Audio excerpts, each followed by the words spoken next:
सादर प्रणाम तथा हिंदी दिवस की शुभकामनाएं। 1946 को 14 सितंबर के दिन संविधान सभा ने देवनागरी लिपि में लिखी हिंदी को भारत की आधिकारिक भाषा के तौर पर स्वीकार किया था।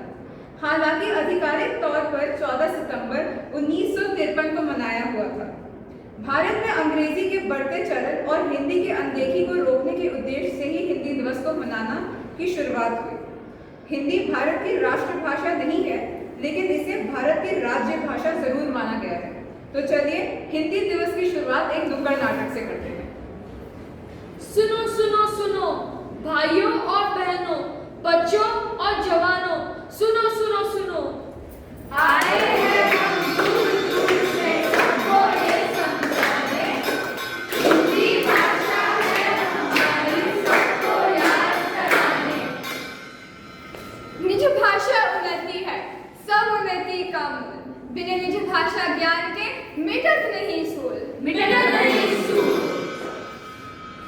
निज यानी हमारी भाषा से ही उन्नति संभव है, क्योंकि उन्नति का मतलब हमारी भाषा में ही आता है।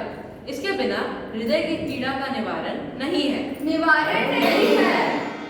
जी हाँ, हिंदी भाषा जिसके बिना हमारे जीवन का कोई अर्थ नहीं है, कोई अर्थ नहीं है।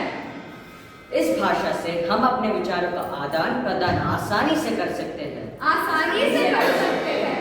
हमारी शान है हिंदी, हमारी मान है हिंदी, हम हैं हिंदी के दीवाने, हम हैं हिंदी के दीवाने।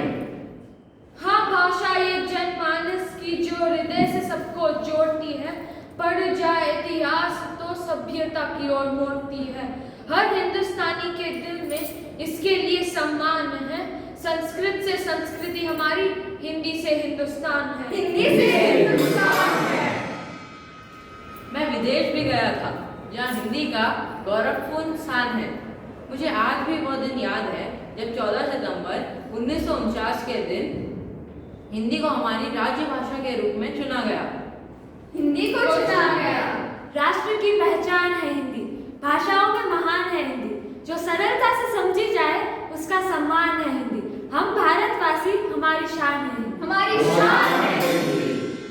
आज हिंदी का साहित्यकार उच्च शिखर पर है।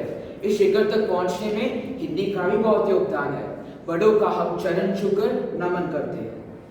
हिंदी का आदि काल जैसे वीर गाथा काल, चारण काल, सत सामंत और विज्ञापन काल, वीर काल आदि अनेक संख्याओं से विभूषित है। यह हिंदी का सबसे विवादग्रस्त काल रहा है। इस काल में जहाँ एक और संस्कृत के ऐसे बड़े बड़े कवि उत्पन्न हुए जिनकी रचनाएं संस्कृत काव्य परंपरा की चरम सीमा तक पहुँच चुकी थी, तो दूसरी ओर अपभ्रंश कवि उत्पन्न हुए जिन्होंने अत्यंत सरल एवं सहज भाषा में अत्यंत संक्षिप्त शब्दों में अपने मानविक भाव प्रकट किए। वस्तुतः इस काल में जहाँ एक ओर सिद्ध, नाथ और जैन साहित्य का निर्माण हुआ, जिसे धर्माशय प्राप्त होने के कारण वह फूलता फलता गया, तो दूसरी ओर राजस्थान के चारण कवियों द्वारा चरित काव्य भी रचे गए, जिन्हें राजाश्रय मिलने के कारण वह प्रशंसा का विषय बन गया। परंतु इस काल में इन दोनों काव्य धाराओं से भिन्न लोक साहित्य की भी रचना हुई। यह लोकाश्रित होने से बच नहीं पाया। कई कारणों से यह काल लुप्त सा हो गया है। उससे इतना आवश्यक ज्ञात होता है कि आदि काल में लोक साहित्य भी लोकप्रिय है। आदिकाल की राजनीतिक परिस्थिति, राजनीतिक दृष्टि से यह युद्ध और अशांति का काल था। राजा हर्षवर्धन की मृत्यु के बाद उत्तरी भारत विभाजित हो गया था। चौहान और चंदेल वंश के राजपूत राजाओं ने अपने अपने स्वतंत्र राज्य स्थापित कर लिए थे। राजपूत राजा लगातार युद्ध की आग में जलते जलते अंत में हार गए थे और विदेशियों का डट कर मुकाबला करने की स्थिति में नहीं थे। भारत के उत्तर पश्चिमी सीमा पर विदेशी आक्रमणों का भय बराबर बना रहता था। 10वीं शताब्दी मोहम्मद गजनबी से 12वीं शताब्दी मोहम्मद घोरी से त्रस्त थी। साथ ही साथ देशी राजाओं के अत्याचारों को सहन करने को विवश थी। धीरे धीरे समस्त हिंदी में प्रदेश स्थित राज्यों दिल्ली, कन्नौज, अजमेर आदि पर मुसलमानों का अधिकार हो गए। आदिकाल की धार्मिक परिस्थिति, इस काल में वैदिक और पौराणिक धर्मों के विभिन्न रूपों के साथ जैन और बौद्ध धर्म भी अपने वास्तविक आदर्शों से हट गए। बौद्ध धर्म में पर्याप्त परिवर्तन हो चुका था। बौद्ध में मूर्ति पूजा का समावेश होने लगा। कालांतर में तंत्र मंत्र, जादू टोना, मांस मदिरा आदि ने स्थान पा लिया। सम्राट हर्षवर्धन के समय सांस्कृतिक परिस्थितियां अपने शिखर पर थी। हिंदू धर्म भारत की एकता का आधार था, लेकिन मुस्लिम हमलावरों के आने के कारण भारत उनकी संस्कृति से प्रभावित होता गया। इसका फायदा वो उठाने लगे और मंदिरों, मठों, पाठशालाओं को नाश करने का प्रयास करने लगे। यह काल मुस्लिम संस्कृति के घोर प्रभाव से बना है। जिस युग में धर्म और राजनीति की दशा दीनहीन हो, उसमें उच्च सामाजिकता की अपेक्षा नहीं की जा सकती। सामान्य लोग अशिक्षित थे, जो साधु, सन्यासी, श्रापों और दानों की ओर दृष्टि लगाए रहते थे। इस सती प्रथा भी इस काल का एक भयंकर गुण था। तत्कालीन भारत में स्वयंवर भी था, जो युद्ध का कारण बन जाता। सुंदर राजकुमारियों से बलपूर्वक विवाह के लिए राजपूतों में युद्ध छिड़ जाना सामान्य बात हो चुकी थी। पूजा पाठ, तंत्र मंत्र जब तक करके लोग युद्ध एवं महामारियों जैसे संकटों को टालना चाहते थे। वर्ण व्यवस्था के प्रति लोगों में सम्मान नहीं रह गया था। आदिकाल की साहित्यिक परिस्थिति। आदिकाल में साहित्य रचना की 3 धाराएं बह रही थी। परंपरागत संस्कृत साहित्य की रचना, प्राकृत अपभ्रंश भाषा साहित्य का सृजन जैन कवियों कर रहे थे और हिंदी में लिखे जाने वाले साहित्य। इस काम में संस्कृत साहित्य के अंतर्गत पुराणों एवं स्मृतियों पर टिकाएं लिखी गई। ज्योतिष एवं काव्यशास्त्र पर अनेक मौलिक ग्रंथों की रचना करी गई थी। आनंद वर्धन, मम्मट एवं श्रीहर्ष जैसे प्रतिभागी भी इस युग के देन थे। स्वयंभू, उपशदान, धनपाल, हेमचंद जैसे जैन कवियों ने भी जो साहित्य प्रस्तुत करी, वह अपनी मौलिकता एवं साहित्यता के कारण उच्च कोटि के थे। आदिकाल के प्रसिद्ध कवि चंद बरदाई थे। चंद बरदाई का जन्म लाहौर में हुआ था और वे राज जाति के क्षत्रिय थे। उन्होंने अपना अधिकांश जीवन पृथ्वीराज चौहान के साथ अजमेर और दिल्ली में बिताया था। वे पृथ्वीराज चौहान के परम मित्र, सलाहकार एवं राजकवि थे। वे युद्ध क्षेत्र में भी चौहान के साथ जाया करते थे। पृथ्वीराज रासो ग्रंथ की इन्होंने पिंगल भाषा में रचना की, जो ब्रज से मिलती जुलती भाषा है। इस कारण से इन्हें हिंदी भाषा व ब्रज का प्रथम कवि माना जाता है। बरदाई ने अपने इस ग्रंथ में पृथ्वीराज चौहान के युद्ध तथा उनका प्रेम गाथा का सजीव चित्रण किया है। भारत के तत्कालीन शासक समाज की व्यवस्थाओं एवं परंपराओं का उल्लेख भी इसमें मिलता है। इनसे संबंधित एक प्रसिद्ध ऐतिहासिक घटना है, जिसे आपके समक्ष अब प्रकट किया जाएगा। मोहम्मद घोरी छल से पृथ्वीराज चौहान को कैद कर लाता है। उसे राज्यसभा में पेश किया जाता है। चौहान तन पर खड़ा रहता है। अपनी नजरें झुकाओ। एक सच्चा राजपूत अपनी नजरें तब झुकाता है जब वो मरता है। सिपाही, इसके आंख फोड़ दो। मैंने सुना है कि तुम बिना देखे अच्छा निशाना लगा लेते हो। अब ये तीर मुझ पर चला के दिखाओ। तब चंद बरदाई एक दोहा सुनाता है। 4 बांस 24 गज, अंगुल अष्टप्रमाण, दा ऊपर सुल्तान है, मत चूको चौहान। पृथ्वीराज शस्त्र चलाने में निपुण था। उसने चंद बरदाई के दोहा को गौर से सुना और घोड़ी को मार डाला। तत्पश्चात उन्होंने एक दूसरे पर तीर चलाकर मृत्यु को प्राप्त किया। 4 बांस मतलब 4 बंबू के छड़, 24 गज लगभग 24 गज। अंगुल अष्टप्रमाण मतलब 8 उंगलियों जितनी चौड़ाई। यह सब हर दृष्टि से घोड़ी के सिंहासन पर बैठने का स्थान बता देते हैं। और अंत में आगे बढ़ो चौहान और उद्देश्य चूकना नहीं। 4 बांस मतलब 4 बंबू के छड़, 24 गज लगभग 24 गज। अंगुल अष्टप्रमाण मतलब 8 उंगलियों जितनी चौड़ाई। यह सब हर दृष्टि से घोड़ी के सिंहासन पर बैठने का स्थान बता देते हैं। और अंत में आगे बढ़ो चौहान और उद्देश्य चूकना नहीं। हिंदी साहित्य के इतिहास के वर्गीकरण में भक्ति काल का द्वितीय स्थान है। भक्ति काल का आरंभ अधिकांश विद्वान सन 1350 में माना जाता है, किंतु आचार्य रामचंद्र शुक्ला जी 1375 से स्वीकारते हैं। इस काल को भक्ति का स्वर्ण युग कहा गया है, क्योंकि इस काल में संत कबीरदास, तुलसीदास, सूरदास जैसे समकालीन कवियों ने अपनी रचनाओं का निर्माण कर भक्ति को चरम पर पहुंचाया। बाबर, हुमायूं, अकबर, जहांगीर और शाहजहां आदि का शासन भक्ति काल के समय सीमा में था। इसके अलावा कुछ वर्षों तक शेर शाह नामक अफगान का भी शासन रहा। जहाँ फिरोज शाह तुगलक हिंदू के प्रति असहिष्णु था, वहीं शेर शाह ने मानगुजारी और कर की उचित व्यवस्था की। अकबर ने अन्य मुगल शासकों की अपेक्षा हिंदू जनता के प्रति अधिक सहिष्णुता की। इस तरह देखा जाए तो भक्ति काल के आरंभिक दिनों में इस्लामी आक्रांताओं की वजह से यह काल अशांति का काल रहा, किंतु बाद में धीरे धीरे शांति और स्थिरता की ओर बढ़ा। भक्ति काल में भारतीय समाज प्रमुख रूप से दो वर्गों में विभाजित था। एक वर्ग में राजा महाराजा, सेठ साहूकार, सुल्तान तथा सामंतों का था। वहीं दूसरे वर्ग में किसान, मजदूर, दलित, राज्य कर्मचारी और पारंपरिक काम धंधे में लोग लगे हुए थे। हिंदुओं में जाति व्यवस्था अत्यंत कठोर थी और छुआछूत की भावना भी व्याप्त थी। इसी जाति व्यवस्था के कारण एक केंद्रीय सत्ता होने के बावजूद भी समाज में एकता नहीं थी। स्त्रियों को बहुत कम अधिकार मिले हुए थे। उन्हें दोयम दर्जे की नागरिकता भी प्राप्त थी। सती प्रथा और प्रथा का भी प्रचलन था। इस्लाम में मौजूद समानता ने वंचित वर्ग को आकर्षित किया। इसके परिणाम स्वरूप निम्न वर्ग के लोग हिंदू धर्म से इस्लाम धर्म में बड़े पैमाने पर धर्मांतरण हुआ।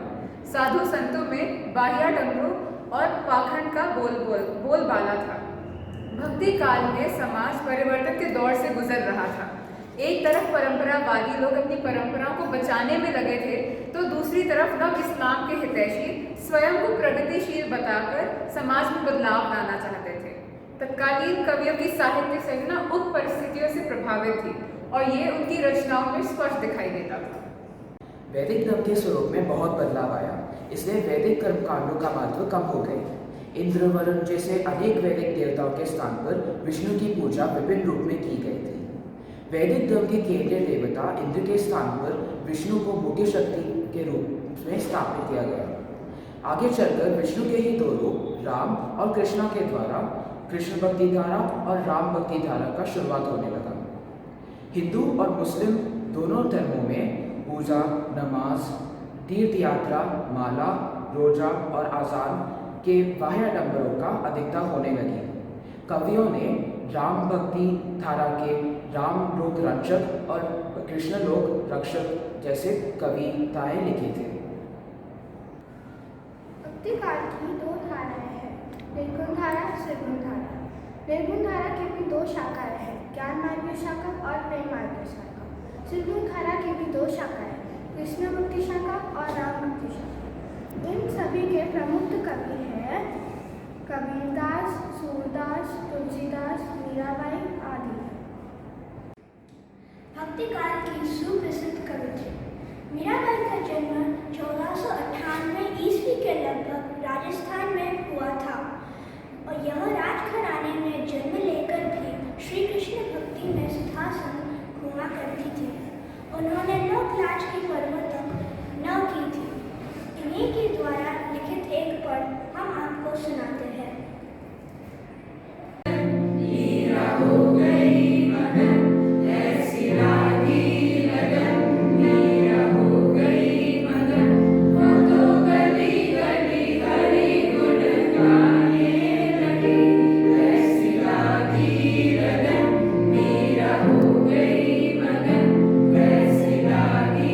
लगन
करें जो अनाज बीजता है तथा हमारा पेट भरता है। राजनीतिक परिस्थितियाँ। राजनीतिक दृष्टि से यह 200 साल के समय में मुगल काल में शाहजहां से लेकर लॉर्ड आर्थिक तक का समय है, जिसमें शाहजहां की उत्कृष्ट कला प्रियता का भी युग है और औरंगजेब की धार्मिक कट्टरता। नादिर शाह और अहमद शाह अब्दाली के कत्लेआम और नृशंसता के घटनाएं भी इसी काल में घटित हुई।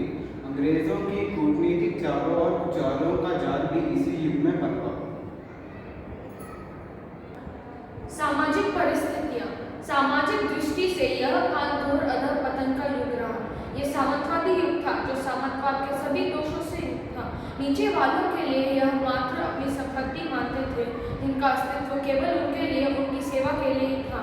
सुरा और सुंदरी राजा और प्रजा के उपास्य विषय बन गए थे।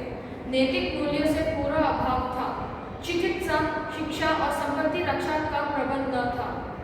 धर्मस्थान भ्रष्टाचार और पापाचार के केंद्र बन गए थे। रूढ़िवादिता अत्यधिक बढ़ जाने से मुसलमान जीवन की वास्तविकता से दूरी पड़ गई। कर्म और आचार का स्थान अंधविश्वास ने ले लिया। साहित्य और कला। साहित्य और कला की दृष्टि से यह एक काफी समृद्ध था। ललित कलाओं में चित्रकला, स्थापत्य और संगीत कला का पोषण राजमहलों में हुआ। संगीत शास्त्र पर कुछ प्रामाणिक ग्रंथ लिखे गए। अलंकार प्रिय विलासी राजा और बादशाहों की अभिरुचि से अत्यधिक प्रभावित होने के कारण तथा कल्पना पर एक अनेकता की न्यूनता के कारण के लिए कला की सीमाओं से दूर पड़ गई। रीतिकाल के कवि और उनकी कुछ रचनाएं। चिंतामणि, रसविलास, कविकुल कल्पतरु और चंद्रविचर, मोतीराम, ललित लला और रसराज, राजा जसवंत सिंह, भाषाभूषण, भिखारी दास, काव्य निर्णय और श्रृंगार निर्णय, याकूब खां, रसभूषण। धन्यवाद। महाकवि बिहारी का परिचय। महाकवि बिहारी का जन्म ग्वालियर के निकट बसवा गोविंदपुर नामक ग्राम में सन 1603 में हुआ था। इनका पिता का नाम केशव था। इनका विवाह मथुरा में हुआ। वे अपने युवावस्था में ससुराल में ही रहे। बाद में कुछ समय आगरा में रहे और फिर जयपुर के मिर्जा राजा जयसिंह के यहाँ गए। राजा जयसिंह अपने नवविवाहिता के प्रेम में राजघाट घूम गए। सत्संग के दौरान जो नाव के थी, देखन में छोटे लगे गाँव करे गंभीर।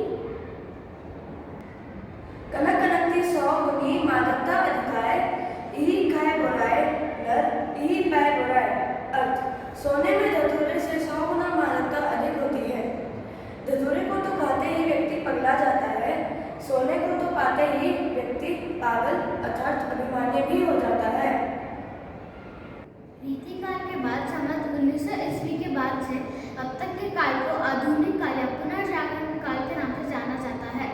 1857 के असफल विद्रोह के बाद एवं संघर्षमय वातावरण सर्वप्रथम भारतीय जी ने राजभक्ति के आवरण में देशभक्ति, समाज सुधार और भाषा प्रेम की वह ज्वाला प्रकट की जिसके सामने अंग्रेजी शासन की मलिन मनोवृत्ति न टिक सकी। इससे हिंदी भाषा को बड़ा प्रोत्साहन मिला और वे धीरे धीरे आगे बढ़ चली। इस काल के कवियों ने भारतीय जी से प्रोत्साहन प्राप्त कर श्रृंगार प्रार्थना के साथ पर राष्ट्रीय चिन्हालय ले लिया। वही भाषा की दृष्टि से ब्रज भाषा व अवधी भाषा का स्थान कड़ी बोली हिंदी ने ले लिया। नारी स्वतंत्रता, अछूतधार, शिक्षा का महत्व, श्रम का महत्व व मानव की समानता आदि मूल्यों का प्रबल हुआ। इन्हीं कारणों से इस योग को आधुनिक काल या पुनर्जागरण कहा गया। पुनर्जागरण काल कहा गया। चलिए मेरे मित्र मानस, आप सब लोगों इस काल के राजनीतिक परिस्थितियों के बारे में अपने विचार रखेंगे। राजनीतिक परिस्थितियाँ। आधुनिक काल का आरंभ संवत 1900 से माना जाता है। यह समय अंग्रेजों के विरुद्ध बढ़ रहे असंतोष का समय था। अंग्रेजों द्वारा किए गए सामाजिक व धार्मिक सुधार से भारतीय खुश नहीं थे। अंग्रेजों की भू राजस्व नीतियों ने किसानों की कमर तोड़ रखी। अतः 1857 ईस्वी में अंग्रेजों के विरुद्ध का क्रांति का बिगुल बजा। इसके परिणाम स्वरूप राजनीतिक परिस्थितियाँ आधुनिक साहित्य रचा थी। धन्यवाद। आधुनिक काल की आर्थिक परिस्थितियाँ।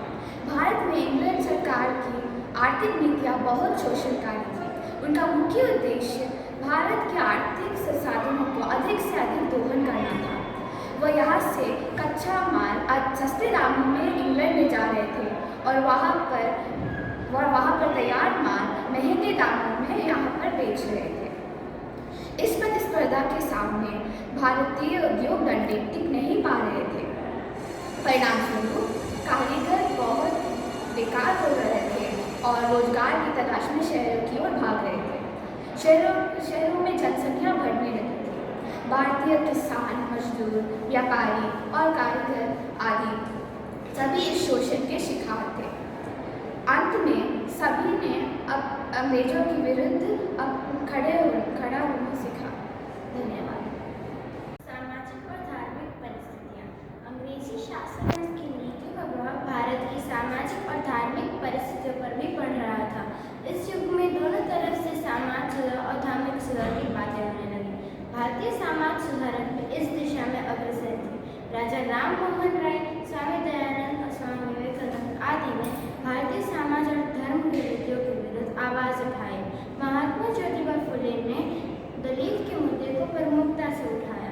सावित्रीबाई फुले ने शिक्षा के क्षेत्र में सबसे महत्वपूर्ण कार्य किया और महिला विद्यालय की स्थापना की।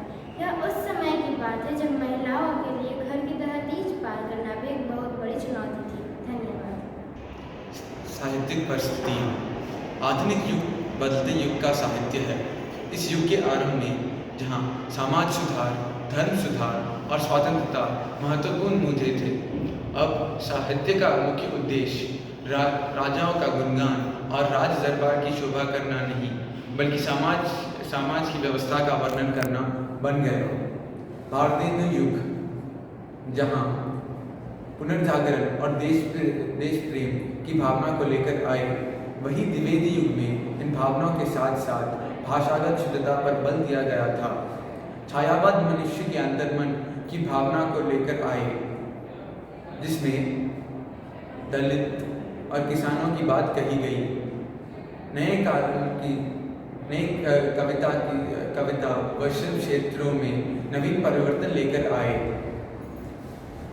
इस काल में कहानी, निबंध और नाटक जैसे कई गद्य विधाओं का निर्माण हुआ। इसीलिए इस काल को गद्यकाल के नाम से भी जाना जाता है। सम्राट हर्षवर्धन के समय सांस्कृतिक परिस्थितियां अपने शिखर पर थी। हिंदू धर्म भारत की एकता का आधार था, लेकिन मुस्लिम हमलावरों के आने के कारण भारत उनकी संस्कृति से प्रभावित होता गया। इसका फायदा वो उठाने लगे और हमारे मंदिरों, मठों और विद्यालयों को नष्ट करने का प्रयास करने लगे। यह काल मुस्लिम संस्कृति के घोर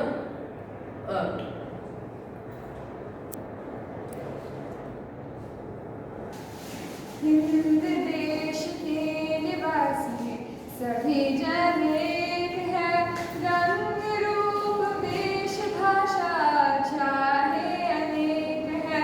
हिंद देश के निवासी सभी जन एक है, रंग रूप वेश भाषा चाहे अनेक है। बेला गुलाब जूही चंपा चमेली, बेला गुलाब जूही चंपा चमेली, प्यारे प्यारे फूल बूते माला में है, प्यारे प्यारे फूल बूते माला में है।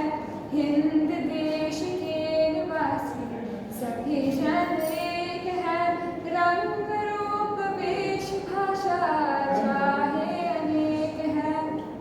कोयल की कूक न्यारी, पपीहे की ढेर न्यारी,